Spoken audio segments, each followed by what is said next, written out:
अयोध्या सिंह उपाध्याय हरिऔध जीवन परिचय और साहित्यिक योगदान दोहा और चौपाई में। हेलो स्टूडेंट्स, प्रिय विद्यार्थियों, उत्तर प्रदेश माध्यमिक शिक्षा परिषद द्वारा आयोजित बोर्ड की परीक्षा के पाठ्यक्रम के अनुसार हिंदी विषय में बोर्ड परीक्षा में जीवनियों और साहित्यिक परिचय के अंतर्गत 2 प्रश्न पूछे जाते हैं। कवियों की जीवनी, साहित्यिक परिचय और उनका साहित्यिक योगदान, और लेखकों की जीवनी, साहित्यिक परिचय और उनका साहित्यिक योगदान। यह प्रश्न कुल 5-5 अंक का, कुल मिलाकर 10 अंक का आता है और इस प्रश्न को याद करने में अक्सर परेशानी होती है। छात्र याद करते हैं और भूल जाते हैं। इस समस्या को ध्यान में रखकर हमने सर्वप्रथम अयोध्या सिंह उपाध्याय हरिऔध की जीवनी दोहा और चौपाई शैली में तैयार की है। आपको सीखना है दोहे और चौपाई शैली में और उसे लिखना है गद्य शैली में।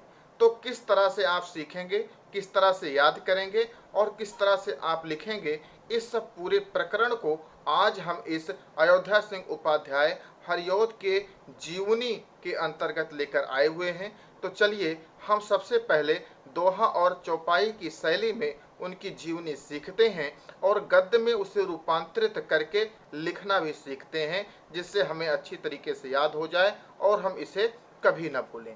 तो चलिए हरिऔध जी की जीवनी। अयोध्या सिंह उपाध्याय का सर्वप्रथम हम जीवन परिचय चौपाई शैली में सीखते हैं। आजमगढ़ निजमाबाद गांव, जन्म 1865 पाओ। भोला पिता मातु रुक्मिणी, मूल धर्म सनाढ़ ब्रह्मणी। बने सिख जो अवसर पाई, कॉलेज क्वींस हुई पढ़ाई। छोड़ा पढ़ना हुए अस्वस्थ, घर पे पढ़े भाषा हो स्वस्थ। टीचिंग तहसीली में पाई, पद कानून कुशाल विषाई। टीचर हुए रहे अवैतनिक, काशी हिंदू किया सुशोभित। सरल विचार उदार महान, सन 47 किए बयान। अब इसको पहले हम समझ लेते हैं। आजमगढ़ निजामाबाद गांव, आजमगढ़ के निजामाबाद गांव में हरिऔध जी का जन्म आजमगढ़ के निजामाबाद गांव में सन 1865 ईस्वी में हुआ था। भोला पिता मातु रुक्मिणी, उनके पिता का नाम भोला सिंह था और माता का नाम रुक्मिणी था। मूल धर्म सनाढ़ ब्राह्मणी, मूल रूप से हिंदू धर्म के थे और सनाढ़ ब्राह्मण थे। बने सिख जो अवसर पाई, लेकिन इनके पूर्वज कुछ काल पहले ही इस ब्राह्मण धर्म को, हिंदू धर्म को त्याग कर सिख धर्म उन्होंने अंगीकार कर लिया था, स्वीकार कर लिया था। उनकी प्रारंभिक शिक्षा दीक्षा क्वींस कॉलेज में हुई थी। बनारस के क्वींस कॉलेज, क्वींस हुई पढ़ाई, उनकी प्रारंभिक शिक्षा दीक्षा क्वींस कॉलेज में हुई थी। छोड़ा पढ़ना हुए अस्वस्थ, अस्वस्थता के कारण उन्होंने अपनी पढ़ाई को बीच में ही छोड़ दिया और घर पर ही रहकर उन्होंने सभी भाषाओं का, स्वस्थ होने पर सभी भाषाओं का अध्ययन किया, ज्ञान प्राप्त किया। भाषा फारस हिंदी संस्कृत घर पे पढ़े, ज्ञान था विस्तृत। उन्होंने फारसी भाषा, हिंदी भाषा और संस्कृत भाषा, तीनों भाषाओं का गहन अध्ययन घर पर ही किया और इस पर विस्तृत ज्ञान प्राप्त किया। टीचिंग तहसीली में पाई, तहसीली मतलब तहसीली कॉलेज निजामाबाद का, निजामाबाद के तहसीली कॉलेज में कुछ काल तक उन्होंने पढ़ाया, अध्यापन कार्य किया। पद कानून को 20 साल बिसाई और फिर 20 साल तक, बिसाई मतलब 20 साल तक उन्होंने कानून गो पद पर कार्य किया। इस कानून गो पद से रिटायर्ड होने पर, सेवानिवृत्त होने पर टीचर हुए रहे अवैतनिक, काशी हिंदू किया सुशोभित। अवैतनिक रहकर काशी हिंदू विश्वविद्यालय में अध्यापन कार्य किया और वहां को सुशोभित किया। सरल विचार उदार महान, हरिऔध जी का विचार सरल था, बहुत ही उदार और महान हृदय के स्वामी थे और सन 47 किए बयान, सन 1947 ईस्वी में इन्होंने इस धरती से प्रस्थान कर दिया, अर्थात इस धरती उनकी मृत्यु हो गई। तो इसको फिर से समझ लें। आजमगढ़ निजामाबाद गांव, जन्म 1865 पाओ। भोला पिता मातु रुक्मिणी, मूल धर्म सनाढ़ ब्रह्मणी। बने सिख जो अवसर पाई, कॉलेज क्वींस हुई पढ़ाई। छोड़ा पढ़ना हुए अस्वस्थ, घर पे पढ़े भाषा हो स्वस्थ। भाषा फारस हिंदी संस्कृत, घर पे पढ़े ज्ञान था विस्तृत। टीचिंग तहसीली में पाई, पद कानून को साल बिसाई। टीचर हुए रहे अवैतनिक, काशी हिंदू किया सुशोभित। सरल विचार उदार महान, सन 47 किए बयान। तो प्रिय विद्यार्थियों, आपकी पूरी जीवनी इन चौपाइयों में आ गई है। इसको गद्य में रूपांतरित करके आप अच्छे तरीके से लिख सकते हैं। इसको आसानी से समझ सकते हैं कि हरिओ जी का जन्म आजमगढ़ के निजामाबाद गांव में हुआ था। उनका जन्म सन 1865 में हुआ था। उनके पिता का नाम भोला सिंह और माता का नाम रुक्मणी देवी था। मूल रूप से वो हिंदू धर्म के थे और सनाढ़ ब्राह्मण थे। कुछ काल पहले उनके पूर्वजों ने सिख धर्म स्वीकार कर लिया था। उनकी प्रारंभिक शिक्षा दीक्षा क्वींस कॉलेज में हुई, लेकिन अस्वस्थता के कारण उन्होंने पढ़ना छोड़ दिया और घर पर ही रहकर फारसी हिंदी संस्कृत भाषाओं का ज्ञान प्राप्त किया। उनका ज्ञान बहुत ही विस्तृत था। उन्होंने कुछ काल तक तहसीली कॉलेज निजामाबाद में अध्यापन कार्य किया। उसके बाद कानून गो पद पर उन्होंने 20 साल तक कार्य किया। कानून गो पद से रिटायरमेंट होने के बाद, सेवानिवृत्त होने के बाद, वो अवैतनिक रूप से शिक्षक के रूप में काशी हिंदू विश्वविद्यालय को उन्होंने सुशोभित किया। उनका विचार सरल व उदार और महान थे। सन 1947 ईस्वी में उन्होंने इस धरती से प्रस्थान कर दिया, अर्थात उनकी मृत्यु हो गई। अब चलिए जीवन परिचय गद्य में किस तरह से लिखेंगे इसको देख लीजिए। हरिओ जी का जन्म आजमगढ़ जिले के निजामाबाद गांव में सन 1865 ईस्वी में हुआ था। उनके पिता का नाम पंडित भोला सिंह और माता का नाम रुक्मणी देवी था। उनके पूर्वज शुक्ल यजुर्वेदी सनाढ़ ब्राह्मण थे जो कालांतर में सिख हो गए थे। मिडिल परीक्षा उत्तीर्ण करने के पश्चात उन्होंने काशी में क्वींस कॉलेज में प्रवेश लिया, किंतु अस्वस्थता के कारण उन्हें बीच में ही अपना अध्ययन छोड़ देना पड़ा। उन्होंने घर पर ही फारसी हिंदी संस्कृत भाषाओं का अध्ययन किया। कुछ वर्ष तक उन्होंने निजामाबाद के तहसीली कॉलेज में अध्यापन कार्य किया। बाद में 20 वर्ष तक कानून गो के पद पर कार्य किया। इस पद पर अवकाश प्राप्त करने के बाद हरिओ जी काशी हिंदू विश्वविद्यालय में अवैतनिक रूप से अध्यापन कार्य किया। उनके जीवन का ध्येय अध्यापन ही रहा। उनका जीवन सरल, विचार उदार और लक्ष्य महान था। सन 1947 ईस्वी में अपार यश प्राप्त कर हरिओ जी ने अपना यह नश्वर शरीर त्याग दिया। तो विद्यार्थियों, इस तरह से आप सीखिए चौपाइयों में और लिखिए गद्य में। तो चलिए अब इनके साहित्यिक परिचय की तरफ हम चलते हैं। ब्रज भाषा के काव्य के मूल कवि हरिओध, दीन द्विवेदी प्रेरणा कुरबोली का बोध। द्विवेदी युग के प्रतिनिधि बने कवि हरिओध, काव्य ईश्वर दान है सब मंगल की सौध। काव्य ईश्वर दान अलौकिक सब मंगल के हों स्वर मुखरित। काव्य पात्र थे सब पौराणिक, भावुक चरित रचे सब मौलिक। भक्ति व रीति काल के चर्चित, उज्ज्वल चरित किए समाहित। कवि सम्राट उपाधि इच्छित, भूषित पुण्य साहित्य वाचस्पति। प्रिय प्रवास महाकाव्य महान, शुभ मंगला प्रसाद सम्मान। इनका साहित्यिक परिचय आप दोहे और चौपाई शैली में सीखिए। ब्रज भाषा के काव्य के मूल कवि हरिओध। हरिओध जी मूल रूप से ब्रज भाषा काव्य के कवि थे, लेकिन दीन द्विवेदी प्रेरणा कुरबोली का बोल। लेकिन महावीर प्रसाद द्विवेदी की प्रेरणा से, कुरबोली मतलब खड़ी बोली, खड़ी बोली में ये उतर आए और खड़ी बोली में इन्होंने काव्य रचना प्रारंभ कर दिया। द्विवेदी युग के प्रतिनिधि बने कवि हरिओध। इस प्रकार से हरिओध जी द्विवेदी जी की प्रेरणा से द्विवेदी युग के प्रतिनिधि कवि बन गए। काव्य ईश वरदान है सब मंगल की सौंध, और इनका मानना था काव्य करना ईश्वर का वरदान है जिसमें सारी मंगल कामनाएं, मंगल भावनाएं भरी होती हैं। इनका काव्य ईश वरदान अलौकिक सब मंगल के हों स्वर मुखरित। हरिओध जी का मानना था कि काव्य करना ईश्वर का वरदान है। काव्य ईश्वर के द्वारा प्रदत्त की गई अलौकिक शक्ति है जिसमें सभी मंगल के, सब प्रकार के मंगल के स्वर मुखरित होते हैं। इनके द्वारा कि लिखे गए काव्य ग्रंथों के पात्र सभी पौराणिक पात्र थे, पुराणों से लिए गए थे। सभी चरित्र भावुक थे और सभी चरित्र को इन्होंने मौलिक रूप से उनकी रचना की। भक्ति व रीति काल के चर्चित उज्ज्वल चरित्र किए समाहित। भक्ति काल और रीति काल के जितने चर्चित और उज्ज्वल चरित्र थे उन्होंने अपने काव्य में समाहित किए।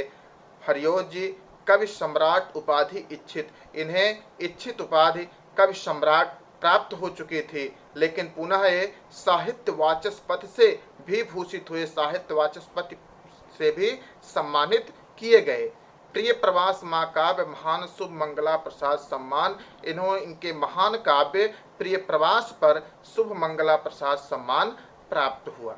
इस प्रकार से ये दोहा और ये चौपाइयों में आपका इनका साहित्यिक परिचय है, जिसको आप समझ सकते हैं और बहुत ही आसानी से लिख सकते हैं। ब्रजभाषा के काव्य के मूल कवि हरियोध, दीन द्विवेदी प्रेरणा कुरबोली का बोध। ब्रजभाषा के काव्य के हरियोध जी मूल कवि थे, लेकिन महावीर प्रसाद द्विवेदी की प्रेरणा से एक कुरबोली अर्थात खड़ी बोली के क्षेत्र में काव्य रचना करने उतर आए। द्विवेदी युग के प्रतिनिधि बने कवि हरियोध, काव्य ईश वरदान है सम मंगल की सौध। इस प्रकार से द्विवेदी युग के प्रतिनिधि कवि हरिओध जी बन गए और उनका मानना था काव्य करना तो ईश्वर का वरदान है और इसमें सभी मंगल भावनाएं भरी होती हैं। काव्य ईश वरदान अलौकिक समंगल के होशर मुखरित काव्य पात्र थे सब पौराणिक, भावुक चरित्र रचे सब मौलिक, भक्ति व रीति काल के चर्चित उज्ज्वल चरित्र किए समाहित।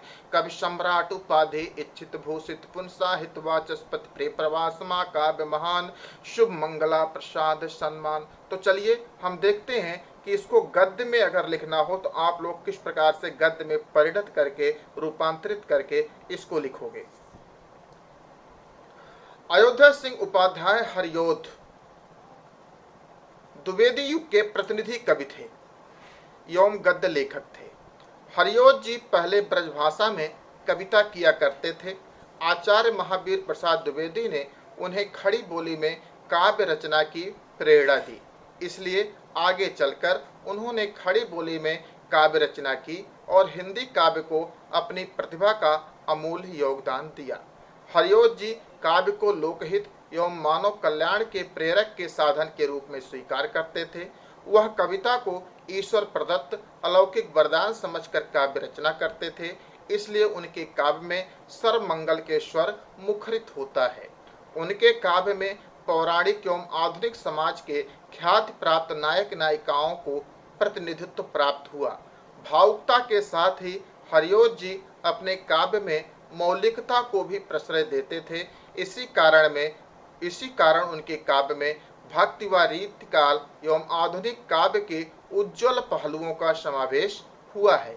हिंदी साहित्य सम्मेलन में उनकी काव्य कृति प्रिय प्रवास पर मंगला प्रसाद पारितोषिक प्रदान किया।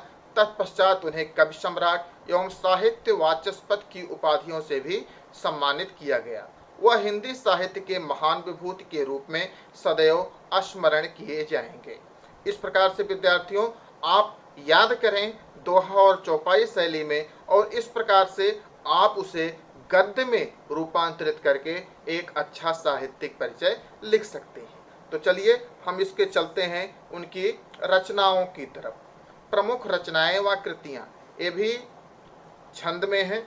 प्रद्युम्न विजय है नाटक नाम, रुक्मिणी परिणय को परनाम, प्रेम कांता अधखिला फूल, ठेठ हिंदी का ठाठ न भूल, चौपद चोखे चुभते जाने, संग्रह का विकल सरस माने, प्रिय प्रवास वियोग रस, रचे बने यस काम, वैदेही बनवास जस सुंदर ग्रंथ ललाम। सारी रचनाएं इन 3 चौपाइयों और एक दोहे में आ गई हैं। प्रद्युम्न विजय और रुक्मिणी परिणय हरिओध जी के द्वारा लिखे गए नाटक हैं।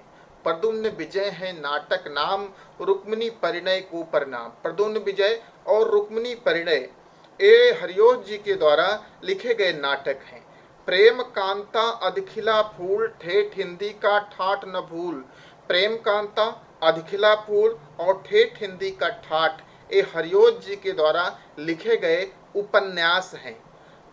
चौपद चोखे चुभते, चोखे चौपते और चुभते चौपदे, ये दो उनके अलग काव्य कृतियां हैं जिनमें मुहावरों के द्वारा इन्होंने काव्य रचना की है।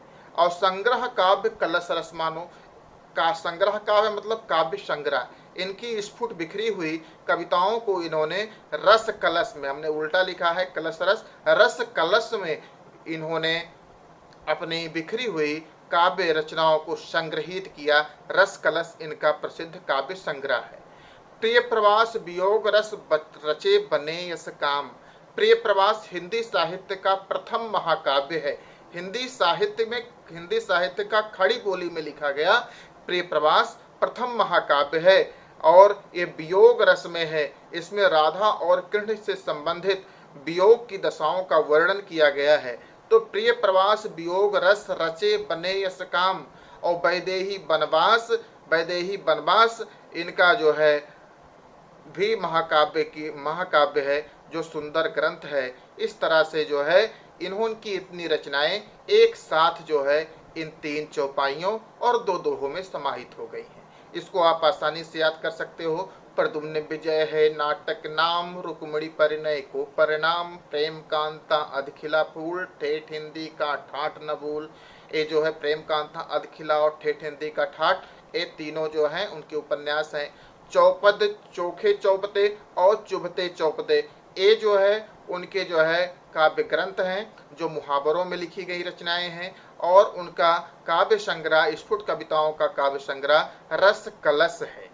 प्रिय प्रवास वियोग रस रचे बने यस काम, वियोग रस में लिखा गया हिंदी साहित्य की खड़ी बोली का प्रथम महाकाव्य रचकर वो यश के पात्र बने।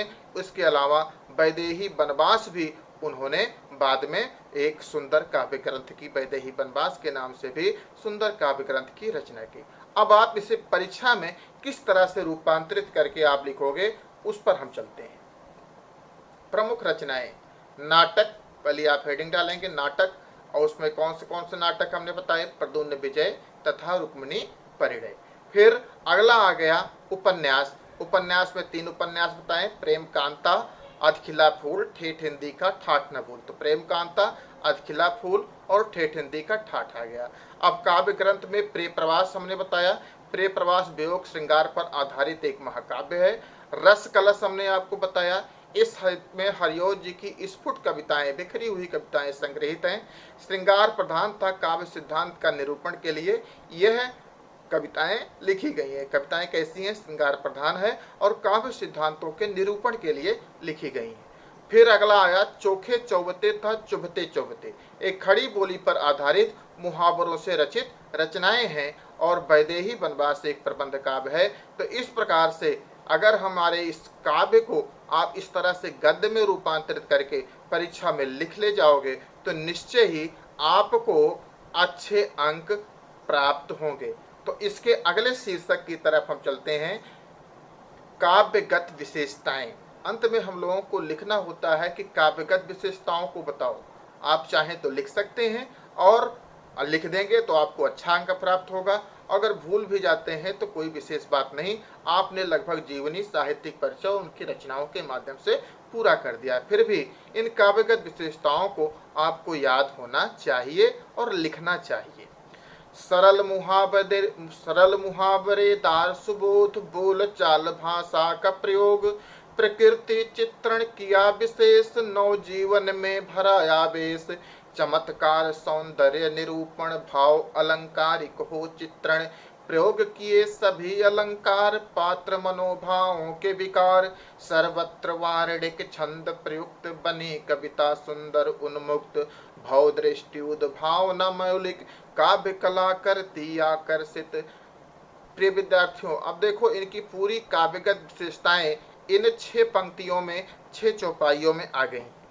सरल मुहावरेदार सुबोध बोल चाल भाषा का प्रयोग, हरिओं जी ने अपनी साहित्य में, अपनी कविताओं में सरल मुहावरेदार सुबोध और बोलचाल भाषा का, बोलचाल की भाषा का, खड़ी बोली का प्रयोग किया है। प्रकृति चित्रण किया विशेष, उन्होंने अपने काव्य रचनाओं में प्रकृति चित्रण का विशेष ध्यान रखा है और प्रकृति चित्रण मनोनुरूप किया है। नव जीवन में भरा आवेश। इस प्रकार से अपनी काव्य रचनाओं और काव्य रचनाओं में प्रकट चित्रण के माध्यम से उसमें नव जीवन का आवेश समाहित है। चमत्कार, सौंदर्य निरूपण, भाव अलंकारिक हो चित्रण। उन्होंने अपने कविताओं में चमत्कार और सौंदर्य निरूपण के लिए अलंकारिक भावों का चित्रण किया है। लगभग सभी अलंकारों का प्रयोग किए, लगभग सभी अलंकारों का उन्होंने प्रयोग किया है और पात्र मनोभावों के विकार पात्रों और उनके मनोभावों के अनुसार उन्होंने लगभग सभी अलंकारों का प्रयोग किया है। सर्वत्र वार्णिक छंद प्रयुक्त। अपने प्रिय प्रवास नामक रचना में उन्होंने सर्वत्र वार्णिक छंदों का ही प्रयोग किया है, मात्रिक छंदों का प्रयोग नहीं किया है, इसलिए उनकी कविता सुंदर और उन्मुक्त बन पाई है। भावदृष्टि मतलब भावदृष्टि, उनकी भावदृष्टि और उनकी उद्भावना मौलिक थी, कहीं से चुराई गई नहीं थी, कहीं से ली नहीं गई थी। इस प्रकार से उनकी काव्य कला हम सबके मन को आकर्षित करती है। अब आप इसको जो है याद तो कीजिए इन छंदों में और इसको लिखेंगे गद्य में। तो सरल मुहावरेदार सुबोध बोल चाल भाषा का प्रयोग, प्रकृति चित्रण किया विशेष, नव जीवन में भरा आवेश, चमत्कार सौंदर्य निरूपण, भाव अलंकारिक हो चित्रण, प्रयोग किए सभी अलंकार, पात्र मनोभावों के विकार, सर्वत्र वार्णिक छंद प्रयुक्त, बनी कविता सुंदर उन्मुक्त, भाव दृष्टि उद्भावना मौलिक काव्य कला करती आकर्षित। तो चलिए देखते हैं कि इसको हम गद्य में किस तरह से रूपांतरित करके लिख सकते हैं। पहले हम लिखेंगे काव्यगत विशेषताएं। हरिओत जी ने एक और जहां सरल मुहावरेदार सुबोध तथा बोलचाल की भाषा का प्रयोग किया है, वहीं उनके काव्य में सरल तत्सम शब्द प्रधान खड़ी बोली का भी प्रयोग हुआ है। उन्होंने प्रकृति चित्रण भी अपने काव्य में विशेष रूप से किया है। उनकी प्रकृति वर्णन अधिक विस्तृत और भावनाओं के अनुरूप हुआ है। उन्होंने भाव के चित्रण, चमत्कार प्रदर्शन एवं सौंदर्य निरूपण के लिए अलंकारों का यथोचित प्रयोग किया है।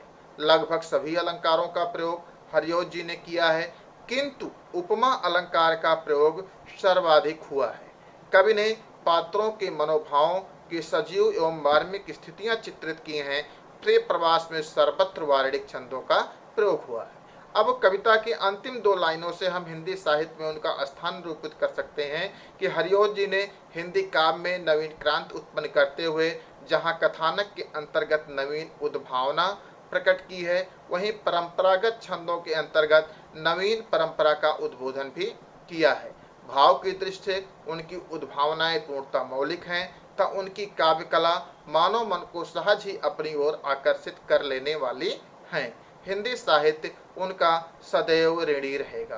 तो प्रिय विद्यार्थियों, इस प्रकार से हम कविता के माध्यम से सीख सकते हैं, याद रख सकते हैं, वो हमें भूलेगा नहीं, और उसको हम गद्य में रूपांतरित करके एक अच्छे तरीके से समझ करके हम एक अच्छा जीवन परिचय और साहित्यिक योगदान, उनकी रचनाएं, काव्यगत विशेषताएं, हिंदी साहित्य में स्थान इत्यादि को बहुत ही सुंदरता से लिख सकते हैं, जिससे हमें बोर्ड परीक्षा में 5 के 5 अंक प्राप्त हो सकें।